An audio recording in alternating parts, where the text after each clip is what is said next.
여러분들도 강아지들이 귀신을 볼 수 있다는 말을 들어보셨나요? 실제로 반려견을 키우시는 분들은 반려견이 갑자기 허공을 바라보며 짖거나 아무것도 없는데 겁을 먹는 행동들을 취하는 모습을 본 적 있으실 텐데요. 오늘은 과연 정말 강아지들이 귀신을 볼 수 있는지, 갑자기 허공을 바라보며 짖는 것에는 어떤 의미가 있는지 함께 알아보도록 하겠습니다.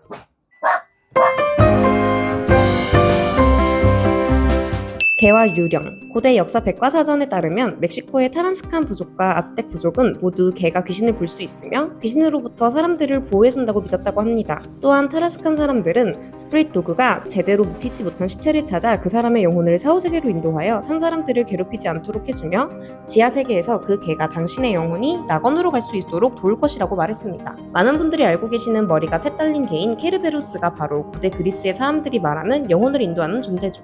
개는 귀신을 볼 수 있나? 그렇다면 개는 실제로 귀신을 볼 수 있을까요? 아직까지 이에 대한 확실한 답을 내릴 수는 없습니다. 실질적으로 개와 유령을 연결할 수 있는 증거는 없죠. 귀신이 존재하느냐에 대한 무릎조차도 확답을 내릴 수 없습니다. 하지만 미국 캔넬클럽 AKC에 따르면 개의 행동 중 많은 부분들은 예민한 감각과 연결할 수 있다고 하는데요. 기압의 변화나 아주 먼 곳의 소음과 미묘한 냄새, 우리의 시야를 넘어서는 물체나 움직임도 알아차릴 수 있다는 것이죠. 실제로 개가 귀신을 보았다고 주장하는 상황들, AKC의 반려견 프로그램의 책임자이자 공인된 동물 행동학자인 메리 버치 박사는 한 개가 집의 특정 지점에 멈춰서서 가만히 서 있었는데 나중에 알고 보니 그 자리에서 누군가가 죽었다는 사실을 알게 되었다고 합니다. 또한 메리진 키밀너는 1940년에 지어진 집으로 처음 이사를 왔을 때 키우던 2마리의 개들이 머드룸을 떠나지 않으려고 했다고 합니다. 알아보니 그 집의 머드룸에서는 갓난아기가 죽었고 1년 뒤 그 어머니가 동일한 장소에서 스스로 생을 마감했다는 사실을 알게 되었다고 하죠. 그들은 자신의 개들이 그 어머니 영혼을 보았고 그녀를 혼자 두고 싶지 않았기 때문에 그 방에 계속 머물고자 했다고 주장합니다. 조안나 킹은 자신의 아버지가 췌장암으로 돌아가신 후 자신의 개인 독일 핀셔 파커가 때때로 이집트의 스핑크스와 같은 자세로 바닥에 누웠고 그때 아버지의 애프터쉐이브 냄새를 맡을 수 있었다고 합니다. 파커는 그때 고개를 들어 다른 곳이 아닌 방의 문간을 쳐다보고는 했는데 애프터쉐이브 향이 더 강해질 때가 되면 파커가 고개를 갸우뚱거리며 짖은 뒤 자리에서 일어났다고 합니다. 개가 한 곳을 멍하게 응시하는 이유. 만약 귀신을 보는 것이 아니라면 강아지들이 벽이나 허공을 갑자기 바라보는 이유는 무엇일까요?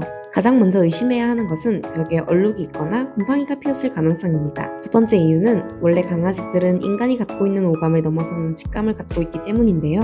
미묘한 변화에도 갑자기 짖거나 뛰고 겁먹은 행동을 하는 이유도 바로 이것입니다. 세 번째 이유로는 뛰어난 동체 시력 때문입니다. 인간의 눈으로는 볼 수 없는 먼지나 이물질이 허공을 떠다니는 것을 강아지들이 바라보는 것이죠. 만약 이런 문제가 없는데도 불구하고 오랜 시간 동안 멍하게 한 곳을 바라보는 시간이 늘어난다면 수의사를 방문해보는 것이 좋습니다. 가만히 한 곳을 바라보는 것은 때때로 개의 인지기능 장애 증후군이나 부분발작과 같은 심각한 문제의 징후일 수도 있기 때문이죠. 만약 반려견이 고통스러워하거나 괴로움을 표출하는 등의 이상 행동을 반복적으로 보인다면 반드시 수의사를 방문해 보시는 것을 권해드립니다.